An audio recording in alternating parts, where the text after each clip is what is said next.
The Friends of the Maritime Archaeology Trust are a group of volunteers whose aim is to help raise awareness of maritime archaeological heritage and to support the Maritime Archaeology Trust in safeguarding the resource for future generations to enjoy. 2020 was the 400th anniversary of the sailing of the Mayflower, carrying pilgrims to the New World. Southampton was one of the ports the ship departed from, so with the help of funding from Southampton City Council's community chest, the Friends of the Trust had an idea to get people involved in creating a 3D annotated digital model of the Mayflower Memorial, so people could visit it from anywhere in the world and learn about this monumental event and the people whose plaques adorn the memorial in Southampton. The monument is also known as the Pilgrim Fathers Memorial because it commemorates the sailing of the Mayflower carrying English puritans, who later became known as the Pilgrims, to Plymouth, Massachusetts in 1620, where they set up the first permanent colony in New England. The pillar is Grade 2 listed, and it was designed by local architect R.M. Lucas and built and erected in 1913 by local stonemasons and builders Garret and Haysom. They also built many other structures in Southampton between 1806 and 1963. At the top of the stone stack there are pillars with carved semi-classical heads, which raise a mosaic cupola. A copper model of the Mayflower sits on the top. It stands 50 feet high on Town Quay. Town Quay is the area from which the Mayflower left in August of 1620 to continue its journey to the New World.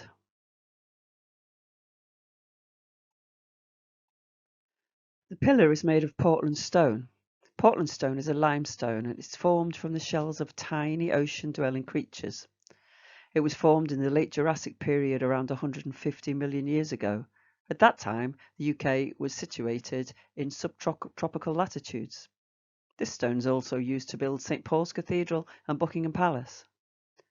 Some of the still complete creatures can be observed in the stone. Photogrammetry can sometimes help bring these features out more clearly. As you can see here, there's a complete mollusk fossil present in the stone. The plaques that adorn the monument have been researched, and these have been added to the model.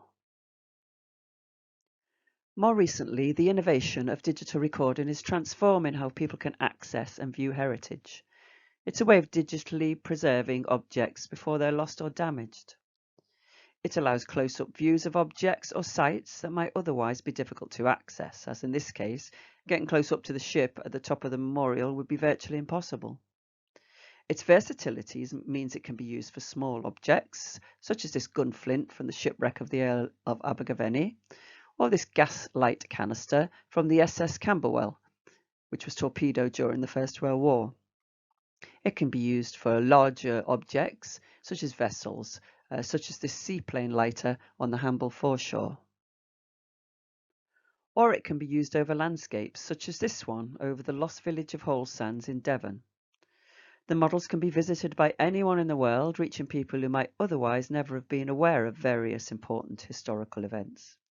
So creating an annotated 3D digital model of the monument can spread the story of the Mayflower further, allowing people from around the globe to visit the monument in Southampton without ever having to come to Southampton, and to learn about the Mayflower story, and also delve into the background of those whose names are present on the plaques. It might even inspire people to come to Southampton and see it for real. So where do we start? The first stage of the survey for the model is to capture photographs of the feature, and we need the photographs to be from every angle so we can look all around it in our model. The photographs need to have at least 60% overlap and preferably 80% if possible, to make sure that every point is seen twice. So there would be a 50% overlap of every image, but as things are not always perfect, 60% is a safer minimum. But 80% is less likely to miss anything, so there's no holes in the data. Use the highest resolution and a fixed lens for the whole shoot, so no zooming in. Take more photographs rather than less. It's best to do it when the light is good, but not really when it's too sunny, because this creates shadows. If it's a small object, then it can be done by a person holding the camera and moving around the object, or with the object on a turntable. So what about larger objects? Well, you can move very slowly, taking the pictures around the object as you go. And when you get to the more out of reach areas, the camera can be mounted on a pole, as you can see is happening here on the standing stone and passage grave in Brittany.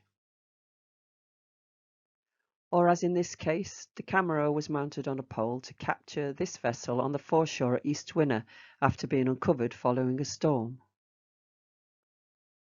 This Neolithic passage grave in Brittany was photographed moving slowly and gradually around it with the camera, and using a scale at some point is good for processing the model. This is the resulting model. Move around the feature, taking the overlapping photographs, also getting images from the top. If it's difficult to get to the top, mount the camera on a pole, as shown in the previous slide. It's also necessary to crawl into this type of feature to make sure you get the overlapping images for the inside to create the 3D model. You have to make sure that you get images from every aspect of the inside of the feature. Otherwise, you'll have gaps in your data and there'll be holes in the model.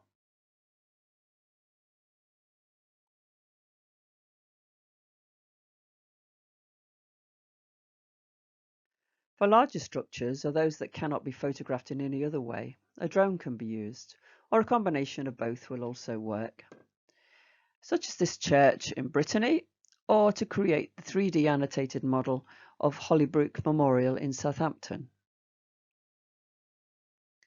The end of 2019 and into 2020, when the project should have been happening, the memorial was shrouded in scaffolding, so a drone would not be able to get the required pictures.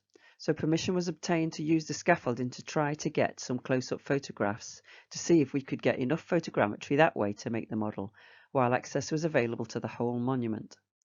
This proved too difficult to do with scaffolding poles everywhere, so the only way to capture the photos was to use a small drone when the scaffolding had been removed. The use of drones is regulated, and in some cases permission has to be sought. The MOT used a small drone called the DJI Mavic Mini, which was classed as a toy until the 31st of December 2020, so no permission was needed. But after that date, permission would now be needed to fly within 50 meters of people or vehicles not under your control. So if using a drone, permissions for the particular one you're using need to be checked out. The drone survey was carried out for the Friends of the Trust by one of MAT's fully certified and insured drone pilots. It was planned to be an introduction and experience session for local volunteers, but with COVID restrictions, sadly, this was not possible. The survey has to be carefully planned and a survey pattern decided upon before the drone is launched. In the case of the Mayflower Monument, the survey pattern involved vertical lines from the base to the top from 8 positions, face on to each side and facing each corner, so seeing part of each side.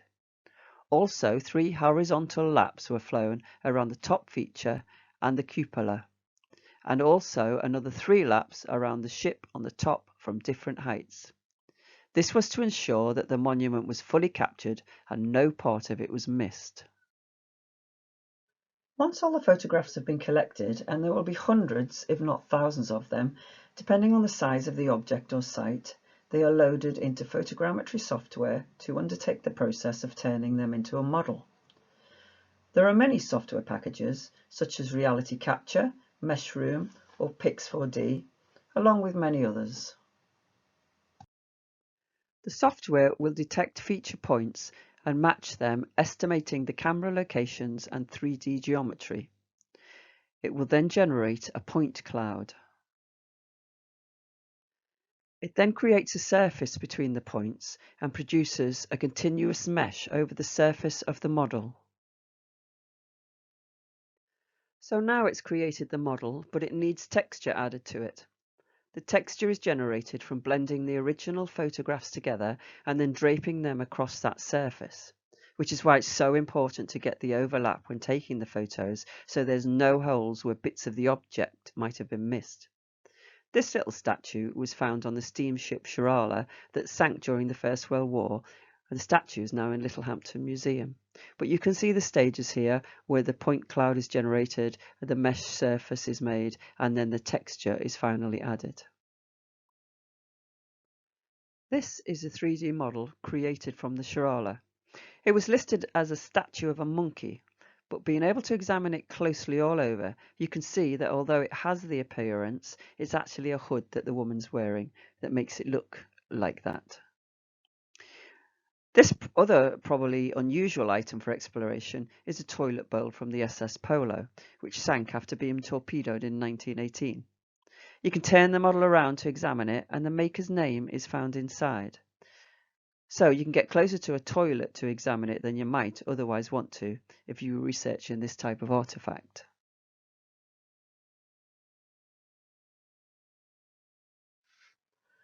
So back to the Mayflower Memorial.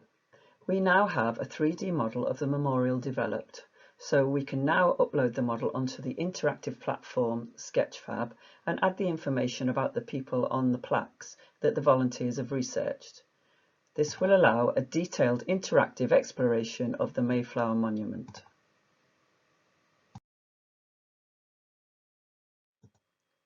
This is a 3D digital model which now includes an annotated tour of the monument.